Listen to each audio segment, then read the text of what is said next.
Hi everyone, I'm Monica Stone. I'm a yoga instructor, and I'm the first person to know what it's like to have a busy, always changing, scattered schedule. And sometimes I can't figure out how to fit my yoga practice in. So right now, I'm in my car and I've got about 15 minutes to kill before I meet somebody. I ended up being a little early. So what I'm going to do is 4 really simple postures that you can do in your car. And I'm going to show you how to do those. So if you're like me and you feel frustrated because you weren't able to get your yoga practice in, and then you're a little agitated in your mind, these 4 postures are going to make you feel good in your body and your mind so that you can go on the rest of the day feeling good that you were able to do something like this for yourself. So let's get started.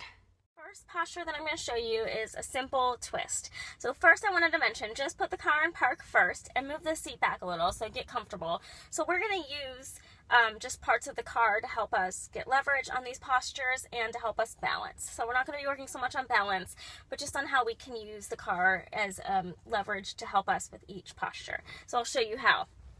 So this first posture where we're going to do a twist, the first thing we're going to do is bring the right leg up. So you can take your shoe off like I have of mine, and if you're wearing heels, I would definitely suggest that. And then this other foot is just kind of down bent. You're not really doing much with it. And then you want to make sure that this heel is aligned with the hip, and you want to have a straight spine. So you can kind of use, push the elbow into the seat so that you can sit up straight. You want to make sure that the knee is aligned right over the ankle and that you're not letting the leg fall in or out. You just want everything to be straight up and down. All right, so here's how this is going to go. We're going to sit up, so we push the arm in here into the chair and sit up straight, and then we're just going to take this left arm, bring it around, and then we're just going to twist and look behind. So make sure you breathe deep inhales and exhales through the nose, and then as you want to twist a little deeper, you're going to do it on the exhales. So just like this. So inhale, exhale, twist, right? And then if you wanted to even go a little deeper, you can go ahead and kind of bring this arm around and try to twist like this. So you're twisting, bringing the elbow around, and kind of taking a little bit of a deeper twist here. It's up to you, and body is different every day. So some days take it lighter. If you feel like you want more of a challenge, and you need a little more of a twist in the hip opening, go ahead and take it a little deeper. And then you're just going to do that for 5 breaths. We're going to take the left leg up, do the same thing. So I'll do it opposite side for you. So this heel is aligned with the hip here, the knees straight up and down, and then I'm going to lift up. I'm going to push this elbow into the chair, and I'm just going to twist, look behind me. I can bring the arm around, and then I'm going to take 5 deep breaths. And then I'm going to inhale, look forward, and exhale, release. So that's 1. So let's move on to number 2. Okay, so the second posture is a hamstring stretch.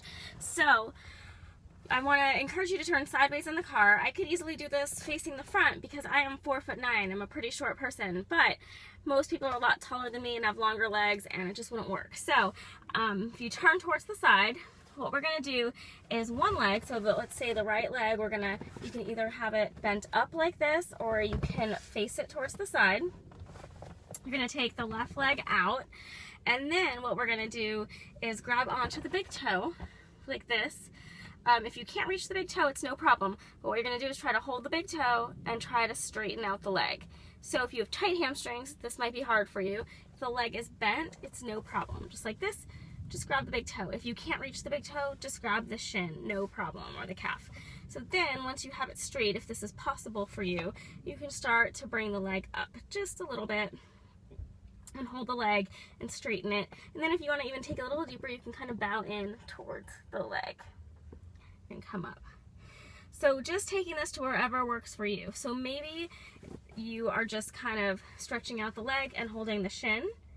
Maybe you are straightening the leg and just kind of working on straightening the leg and holding the big toe. Maybe you're able to bring it up just a little bit, hold the lower belly in to strengthen the core, and take 5 deep breaths here. And then do the opposite side.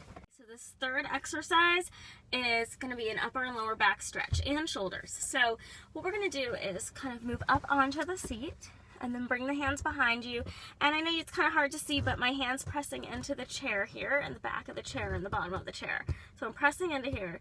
And then what you're going to do is lift up the chest, kind of push the hips forward, and then bring the head back. And this is going to give you a really nice back bend. You can keep pushing the hips forward if possible, and then really squeezing the shoulder blades together as you lift up the chest. So you're getting not only a good back bend here, but you're also getting a heart opening posture. So 5 deep breaths here, and then exhale, release. You can always release on the exhale. All right, so we're gonna move on to the last one. Okay, so we made it to the last posture. So this last one we're going to do is lotus posture. It's a meditation position.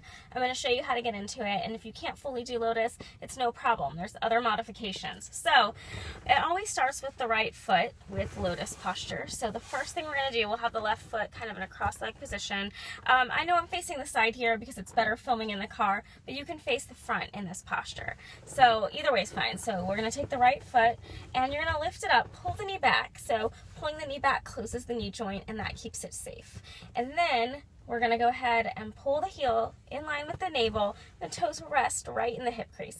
You really don't want them to go past the quadricep or past the thigh here. You just want to let them rest right in the hip crease. This left foot, you're going to pull up, do the same thing, pull it back, and the foot just kind of comes up. And again, you're not going to be able to really align the heel with the navel, but you'll be able to pull the toes right in the hip crease. And then you're in a lotus position. And sitting in lotus, you can then start to just kind of meditate. So you can close your eyes, you can keep them open.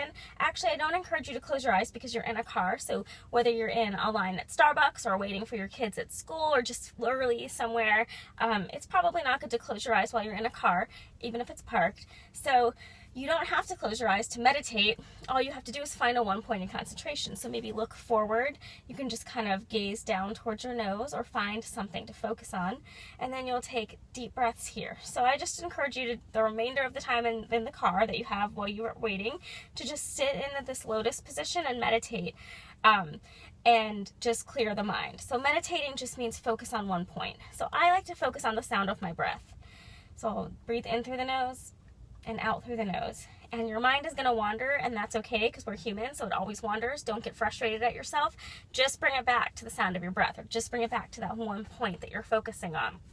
Now getting into lotus and sitting in lotus for a while is also great because you're opening up your hips. So that's another reason that we're doing this. However, if lotus is difficult for you, that's okay. If you just come to a regular cross-leg position to the best of your ability, that also opens up your hips. So just sitting like this for a few minutes a day is a hip opening posture, and then eventually you'll start to get into lotus, and you can start with a half lotus position and then eventually get into full lotus. So I hope that you enjoyed these 4 postures, and that now you can go ahead and bring yoga wherever you are. So wherever you're in a closed space, you can always do these 4 postures. When you're waiting in line somewhere, you have some time to kill, you can finally feel good in your body and good in your mind, knowing that you got your practice in. So thank you so much for watching and sharing your energy, and I'd love to know if you try these and how they work for you.